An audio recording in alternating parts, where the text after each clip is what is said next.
You know that moment of dread you get when you're writing a text about how much you hate your boss?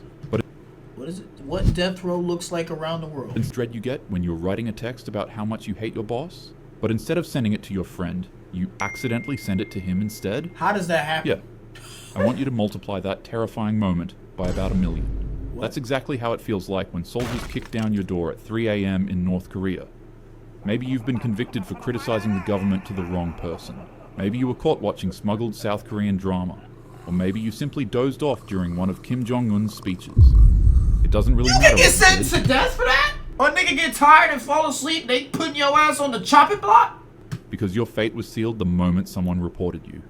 You're simply going to be executed, but not in the way you might imagine.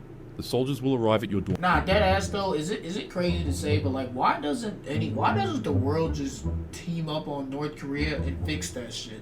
They have nukes? North Korea has nukes? Never mind, my fault.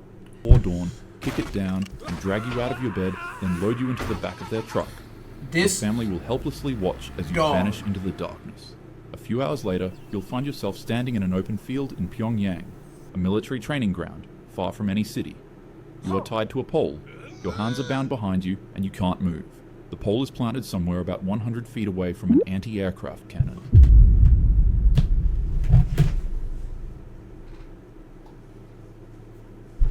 They trying to evaporate this nigga. Fuck killing him. They trying to destroy his atoms. Oh my god, This anti-aircraft. thing wasn't originally built for people. It was designed to literally blow up aircraft thousands of feet in the sky. But now, it's aimed at you. The soldiers force you to your knees and bind your hands behind your back. A thick rope is wrapped around your torso, securing you to a wooden pole, with no room to breathe freely. The crowds are already gathered, because this isn't going to be a private affair. What? It is a message, a spectacle designed to terrify anyone else who might dare to step out of line. The crowd watches in forced silence because showing any sympathy for you could mean they're next. A nigga feel so if your dad gets murdered in front of the entire country and you cry, they gonna put you up there? Bro. You stand there, tied to that pole, knowing what's about to happen without being able to do anything about it. Your last thoughts narrow on the bathroom. You wish you could have used it before your execution, but interrupting Kim Jong-un again would only result in your family being targeted next. And besides, it doesn't really matter since you pee your pants in fear when they fire the cannon at you. On the bright side, nobody would ever know that you wet your pants in your final moments, because the shell doesn't just end you, it literally evaporates you. Your body becomes so obliterated that there's nothing left but fragments scattered across the field. There is no body to bury, no remains, and no more pieces of your existence. Yo! The only thing left behind is a glaringly obvious message. Don't upset Kim. Japan. You've been sentenced to death in Japan for murder, but unlike other countries where you might know your execution date months in advance, Japan doesn't work that way. They don't tell you when you're going to pass away. You're placed in a cell barely larger than a bathroom. The walls are bare concrete. You wake up every single morning not knowing if this is your last day alive and if today is the day they're going to come for you. The uncertainty is deliberate. It's part of the punishment. You're isolated in that tiny cell with minimal human contact. Even the guards don't speak to you that much. You have no access to the outside world and no way of knowing what's happening beyond those walls. Every footstep in the hallway could be them coming to get you. Every time you hear keys jingling, your heart races. Days pass, then months, then years.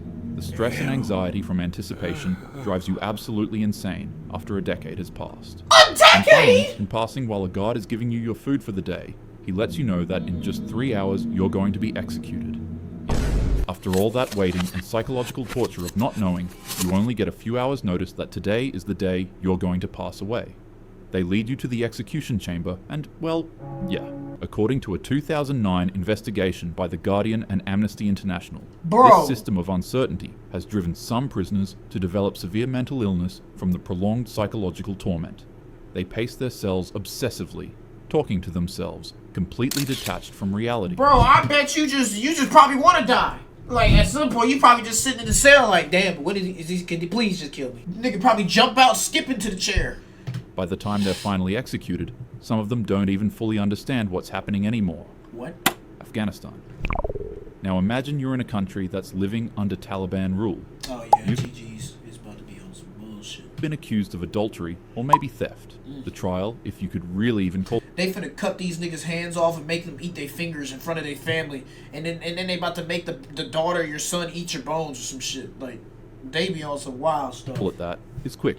There'd be no real defense or due process. The verdict is already decided before you even walk into the room, and now you've been sentenced to death. Especially if you're a woman. They take you out into a public square where a crowd has already started to gather. Men, women, and even children are there because the Taliban wants everyone to see what happens to those who break their laws.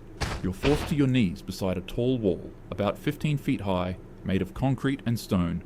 Your back is pressed against it. Then they tie your hands and announce your crime to the crowd, shouting it loud enough for everyone to hear. The accusation, the sentence, all of it laid bare for public consumption. Then you hear a bulldozer rumbling. It's deep, mechanical, and growing louder with each passing second. That's when the reality of what's about to happen truly hits you. They're not going to you. They're not going to you. They're literally going to crush you. The bulldozer's blade makes contact with the wall and it starts to tilt. You try to move, but the ropes hold you in place. The wall starts falling, slowly at first, then faster, and there's absolutely nothing you can do. The concrete and stone come crashing down on top of you with thousands of pounds of force. Your bones shatter on impact. Your chest is compressed, and you're buried alive under the rubble. The crowd watches as the dust settles, and somewhere beneath that pile of concrete and stone, your life ends in agony. Saudi Arabia. That might be the worst one yet. Bro, can you imagine getting crushed and you don't even die? Now you just down there, like, literally you're just fucking in pain. Imagine you've been convicted of taking someone's life, trafficking illegal substances, or maybe apostasy, which is renouncing Islam. The trial is over, and you've been sentenced to execution. In Saudi Arabia, that means one thing: a public beheading by sword. The morning of your execution, you're transported to a public square in the center of the city. Locals call it Chop Chop Square, a grim nickname that's become normalized through repetition. The execution always takes place after Friday prayers, and there's already a crowd gathered to watch. You're forced to kneel on the ground while an executioner stands behind you. He's holding a long, traditional Arabic sword, sharp enough to cut through bone in a single stroke. And then, in one swift motion, the executioner raises the sword high above his head and brings it down with practiced precision. If he's skilled, and he usually is, your head is severed from your body in a single stroke. But if he's not, he keeps repeating the process until your head is chopped off. Your consciousness doesn't fade immediately. For somewhere between 2 and 7 seconds, your brain may still function. You may still be aware, even as your head separates from your body and falls to the ground. Then everything goes dark. Saudi Arabia is one of the last countries in the world that still uses beheading as its primary method of execution. That's the primary method? Yo, this one of the moments where it's like, I'm glad I live in the U.S. Like, just what they give you to chair. Do they do the electric chair, or do they do just the lethal injection? South Africa. Let's shift to the 90s during a country's internal strife against apartheid. Imagine you're suspected of being an informant, someone who's been working with the segregated government while intentionally selling out your own people. Maybe it's true, maybe it's not, but in the chaos of resistance and revolution, accusations alone are often enough. There's no trial, no judge, no jury, just mob justice. They hitting them with the Salem witch trial accusations, bruh. They grab you in the street or drag you from your home, force ties over your head and arms, one after another, until you're wearing multiple ties that trap your arms against your torso like a straitjacket made of rubber. You can't move them. You can't fight back. You can't even escape. Then someone brings gasoline. You smell it before you feel it, and the sharp chemical odor makes your eyes water. They pour it over the tires, over you, and it soaks into your clothes, into your hair, into everything. Well, this is there the worst you are, one. begging, screaming, trying to explain, but the crowd isn't listening. The only thing... Wait, so this shit just happens out in the public? The people just kill you? They don't got no, like, police? This, bro. People want to see is a lighter setting you ablaze. And set ablaze, you are. When the fire starts, the heat is immediate and excruciating. The rubber tires begin to melt, fusing with your skin as the flames consume you. This isn't a quick passing. The fire burns slowly, and every second feels like an eternity. You're conscious for most of it, feeling your body being destroyed by the flames. The crowd watches, some in approval, some in horror, but no one stops it. This was necklacing. a brutal form of execution used during the anti-apartheid struggle. While it wasn't an official government method, it became a horrifying symbol of the violence that consumed South Africa during that era. Damn. Oh, yeah, it's about to get ugly, Jack. If you've ever wondered what death looks like in a territory controlled by ISIS, you're about to get a glimpse of it. It's about to get crazy. Imagine that you are accused of homosexuality or adultery, or maybe a crime that violates their extreme interpretation of Islamic law. Oh, goodness. You wouldn't require a judge to tell you what will happen next. There's no real trial, just an accusation and a sentence. They take you to the top of a tall building, about 4 to 5 stories high, in the center of town. A crowd gathered to witness your punishment. Oh, no. You're standing on the edge, and before you can even... This ain't even a country. You don't know what I don't know if you can even say that on anything. You don't know what that organization is? Just look it up. Even process what's happening, they push you to the ground.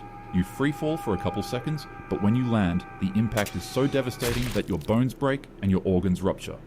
If you're unlucky, you may still be conscious when you hit the ground. And yes, surviving this execution is extraordinarily unlucky, because ISIS doesn't stop there. If you're still alive after the fall, the crowd that's been watching you doesn't disperse. Instead, they move in closer while picking up stones, rocks, and whatever else they can find. They begin throwing them at your broken body. Whether you're dead or still clinging to life, they stone you, continuing the brutality even after the fall. United States. The United States likes to present itself as more civilized and more humane in how it handles capital punishment. Lethal injection is Wait, why is the United States looking bad? Why is it nightmare fuel for the United States? supposed to be clean, clinical, and painless. But before it became the standard, there was the electric chair. So, don't look like we do this anymore. A machine with a history of horrific failures. Alan Lee Davis, known as Tiny because of his massive 300-pound frame, Damn! Big hefty nigga! was convicted of murder and sentenced to death in Florida. On July 8, 1999, he was strapped into the state's electric chair, a device meant to deliver a quick and supposedly humane passing. But something went wrong. The executioners strapped Davis in too tightly, and the moment they flipped the switch, 2,000 volts of electricity surged through his body, causing immediate and severe physical trauma. Alan's face bursted open, pouring out of his eyes, mouth, nose, and his, groin area. His passing was not instant. Executioners were forced to listen to the 300-pound man's muffled screams as he struggled to get free from the chair's straps. The execution was so disturbing that it sparked immediate controversy. Photos of Davis afterward were released to the media and ignited a nationwide debate about the electric chair and whether it qualified as cruel and unusual. Bro, this nigga was getting fucking fried like Mace Windu! Alan's case was so extreme that he became the last man to be executed by the electric chair, forcing Florida to change its method to lethal injections instead. However, he wasn't the only one to suffer a botched ending like this in Florida. What's good with Florida? What? What the fuck, bro? Years earlier, Jesse Tefero faced the same chair after being convicted of murdering 2 police officers. The procedure had been checked and rechecked, or so they believed. The moment the current flowed, flames literally exploded from Tefero's head, shocking everyone in the room. The execution team stopped and restarted the current 3 times before the man's suffering was finally Oh my ended. god! Later investigations revealed the cause. Someone had used a synthetic sponge instead of the natural sea sponge required for proper electrical conduction. The synthetic sponge could not conduct electricity correctly and overheated, causing the fire. Some countries make executions fast and public. Others let the slow psychological damage happen long before the physical demise. Either way, the condemned are stripped of their humanity and turned into symbols or statistics. Whether you support or oppose capital punishment, these stories force us to face a hard truth. The way we treat even the worst among us says something about us as a society. True. Be kind to the people around you. Value the security and freedoms you have. And as usual, have a happy day.